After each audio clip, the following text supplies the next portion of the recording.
मैं हरिकेश्वरम सशक्त भारत चैनल से आज हमारे साथ हैं हमारे मित्र और शिक्षक शिक्षकेतर कर्मचारी संघ रामलखन सिंह यादव कॉलेज अनिशाबाद का अध्यक्ष अशोक कुमार यादव जी और डॉक्टर अशोक कुमार यादव और उनके जस्ट बगल में बैठे हुए महंत मानी जी जो डॉक्टर बुद्ध अंबेडकर जन कल्याण केंद्र के प्रदेश महासचिव हैं।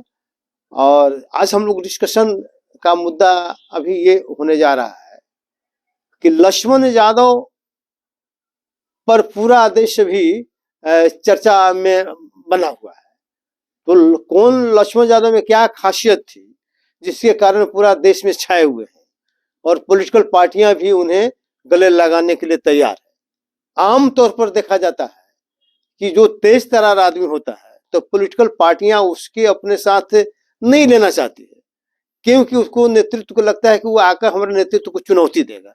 इस भयाक्रांत से लोग इंटेलेक्चुअल को और तेज तर्रार लोगों को कोई पार्टी जो है तरजीह नहीं देती है। लेकिन पहली बार देखने को मिल रहा है कि सपा मान लीजिए कि जो अखिलेश सिंह यादव की पार्टी है उन्होंने सीधा ऑफर किया कि आप आइए मेरे पार्टी में, हम आपको एमपी बनाएंगे और हम आपको टिकट देंगे, और उन्होंने खुशी खुशी स्वीकार कर लिया। तो क्या सोशल एक्टिविस्टों को, और हमने देखा पहले भी देखा है, जिसे उदित राज जी को देखा है, उदित राज जी बहुत बड़ा एक्टिविटी चलाते थे। वो चाहते थे कि हम बहुजन समाज पार्टी में जाएं, लेकिन बहुजन समाज पार्टी में मायावती ने उनको तरजीह नहीं दिया। बेचारे इधर उधर भटकते रहे, चूंकि तेज तर्रार थे इसलिए कोई पार्टी उनको तरजीह नहीं दी। अंत में बीजेपी में गए, पार्टी बनाए, मर्ज किए, एमपी भी रहे, अभी कांग्रेस में है। मतलब उनको जो प्लेटफॉर्म मिलना चाहिए था, उचित प्लेटफॉर्म, उन्हें मिल पाया। खैर, उसी तरह से बहुत से लोग मान लेके लोग पड़े हुए हैं। बहुत सी पार्टियां तेज तर्रार आदमी है उनका यूटिलाइज करना चाहती है, लेकिन उनको तरजीह नहीं देती है, इसलिए कि उनको कहीं डर भय होता है कि कहीं हमारी चुनौती मत बन जाए। तो ये काबिले तारीफ है कि अखिलेश यादव ने अच्छा काम किया है। तो हमारी समझ से और आप लोगों से हम जानना चाहेंगे, क्या ऐसा ही सोच और भी जो बहुजन समाज की पार्टियां हैं, बहुजनवादी हैं, उनको ये सोच डेवलप नहीं करना चाहिए? या मान लीजिए तेजस्वी यादव की पार्टी है, या चिराग पासवान की पार्टी है, या मायावती मान लीजिए कि जी हैं, या और भी मान लीजिए कि जो सोशल न्याय की लड़ाई लड़ने वाली पार्टियां हैं, तो उस पर आपका क्या मान लीजिए सोच है? डॉक्टर अशोक कुमार यादव जी क्या सोचते हैं, क्या करना चाहिए? ऐसे लोगों को तरजीह मिलना चाहिए, नई पार्टियों को क्या करना चाहिए? इसमें तो सभी पार्टियों को पहल करना चाहिए। और जो तेज तर्रार बहुत बड़ा जो सामाजिक सेवक हैं या कोई पार्टी से जुड़े हुए नहीं है, उनका विचार बहुत ही उत्तम है, सेकुलर उनकी सोच है। ऐसे साथियों को आगे लाना चाहिए और देश के तमाम पार्टियों को ऐसे व्यक्तियों को तरजीह मिलना चाहिए। हाँ, ये बात सही है। महंत मानी जी, इस पर आपका क्या सोचना है?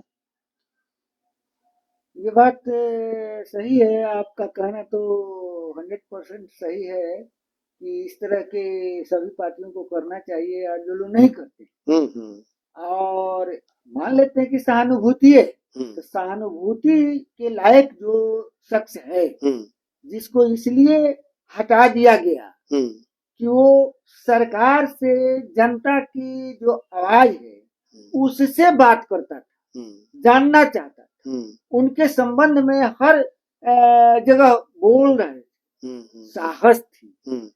और एडहक में हुए कॉलेज में कार्यरत थे, लेकिन एडहक के का जो नियम था कि 3 साल के बाद में वो इंटाइटलमेंट हो जाता है कि वो उस पद पर खाली है, बहाली कोई दूसरा नहीं, उनको छोड़ करके दूसरे को बहाल कर लेना। और रेगुलर मतलब करने का उसको प्रावधान है। हाँ। कि 3 साल अगर लगातार कोई काम करता है, हाँ, तो उसको रेगुलर कर दिया जाना चाहिए। कर दिया जाना चाहिए। ठीक है। एडहक का मतलब है था, पहले हम लोग जब पढ़ते थे, हाँ, तो एडहक आकर के हम लोगों को लेक्चर देते थे, बाद में उनकी उसी कॉलेज में बहाली हो जाती थी। 3 साल के बाद में होता था, 5 साल 6 साल जब बहाली की जब समय आता था तो न्यू बहाली उस स्थान पर नहीं होती थी। 12 गो अगर सीट है और 5 गो अगर एढक है तो 5 गो एढक पहले उसको ले लिएगा, फिर 7 को दूसरे को लेगा। इस तरह की। तो उनके साथ तो सहानुभूति होनी चाहिए। सहानुभूति की बात नहीं, देखिए यहाँ पर बताते हैं कि यहाँ पर सिर्फ लक्ष्मण यादव के साथ नहीं हुआ है। अच्छा। ये जानकारी के लिए मैं बता दूं कि ऐसा 1000 लोग जो ऐसे लक्ष्मण यादव जैसे 1000 विभिन्न विभागों में लोग हैं जो 10, 12, 9 साल 10 साल से एडक पर काम कर रहे थे। और केंद्र जो आपका जो सेंट्रल यूनिवर्सिटी दिल्ली यूनिवर्सिटी है उसने क्या किया कि नया नियुक्ति कर दिया 1000 पदों पर। जब नया नियुक्त कर दिया 1000 पद पर और इनकी नियुक्ति उसमें हुई नहीं तो नतीजा हुआ कि 1000 लोगों को हटना पड़ा। उसमें लक्ष्मण यादव सहित 1000 लोग जो है नौकरी से हट गए। उसका कारण ये है कि सरकार से नहीं, कारण ये है कि सरकार को अपने लोगों को वहां रखना था।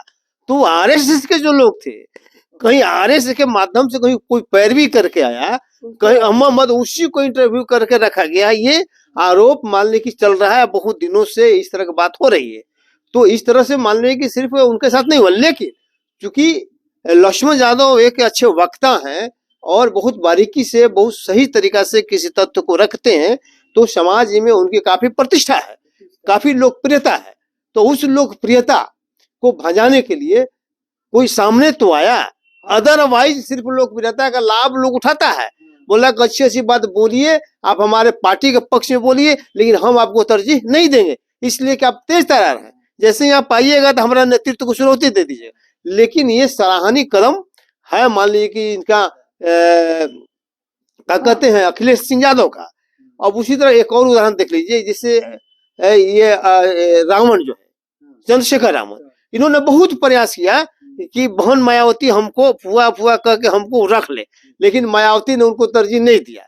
इसलिए उनको भय था कि ये आएगा तो हमारे पर हावी हो जाएगा और उनको बेटा को स्थापित करना था, अपने भतीजा को स्थापित करना था।